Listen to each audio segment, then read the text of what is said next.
നടൻ അജിത്തും തൃഷ കൃഷ്ണനും പ്രധാന വേഷത്തിലെത്തുന്ന വിടാമുയർച്ചി റിലീസ് ദിനത്തിൽ തിയേറ്ററിനുള്ളിൽ പടക്കം പൊട്ടിച്ച് ആഘോഷിച്ച ആരാധകർ. ആദ്യ ദിനത്തിലെ ഫാൻസ് ഷോക്കിടെയാണ് ആരാധകരുടെ പ്രതികരണം കൈവിട്ടുപോയത്. ആരാധകരെ നിയന്ത്രിക്കാൻ പോലീസ് ഏറെ പാടുപെട്ടു. റിലീസ് ദിനത്തിലെ ആരാധകരുടെ പ്രതികരണങ്ങൾ സമൂഹമാധ്യമങ്ങളിൽ പ്രത്യക്ഷപ്പെടാറുണ്ട്. അത്തരത്തിൽ ഉള്ള ഒരു പ്രതികരണത്തിലാണ് അപകടകരമാം വിധം തിയേറ്ററിനുള്ളിൽ ആരാധകർ പടക്കം പൊട്ടിച്ച് ആഘോഷിക്കുന്നതാണ്. മറ്റൊന്ന്, അതിരൂക്ഷമായ തിരക്ക് നിയന്ത്രിക്കാൻ പോലീസ് പാടുപെടുന്നതാണ്. ഇതിനിടെ പോലീസുമായി ആരാധകർ വാക്കേറ്റത്തിലും ഏർപ്പെട്ടു. ഇതിൻ്റെയും ദൃശ്യങ്ങൾ പ്രചരിക്കുന്നുണ്ട്. തിയേറ്ററിന് പുറത്തും പടക്കം പൊട്ടിക്കുന്നുണ്ട്.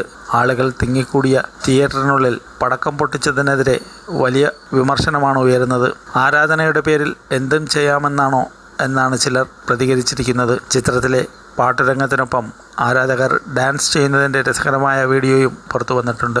2 വർഷത്തിനു ശേഷം തിയേറ്ററിലെത്തിയ അജിത് ചിത്രമാണ് വിടാമുയർച്ചി. തികഞ്ഞ ക്രൈം ത്രില്ലറായാണ് ചിത്രം എത്തിയിരിക്കുന്നത്. 1997 റിലീസ് ചെയ്ത ബ്രേക്ക് ഡൗൺ എന്ന ഹോളിവുഡ് സിനിമയുടെ റീമേക്കാണ് ചിത്രം. മങ്കാത്തയ്ക്ക് ശേഷം അജിത്, അർജുൻ, തൃഷ കൂട്ടുകെട്ട് വീണ്ടും ഒന്നിക്കുന്നു എന്നതും ഒരു പ്രധാന വിഷയം തന്നെയാണ്. മകിഴ് തിരുമേനി സംവിധാനം ചെയ്യുന്ന ചിത്രത്തിൽ ആരവ്, റെജിന, കസാൻഡ്ര, നിഖിൽ എന്നിവരും സിനിമയിൽ പ്രധാന കഥാപാത്രങ്ങളെ അവതരിപ്പിക്കുന്നുണ്ട്. ലൈക്ക പ്രൊഡക്ഷനാണ് നിർമ്മാണം.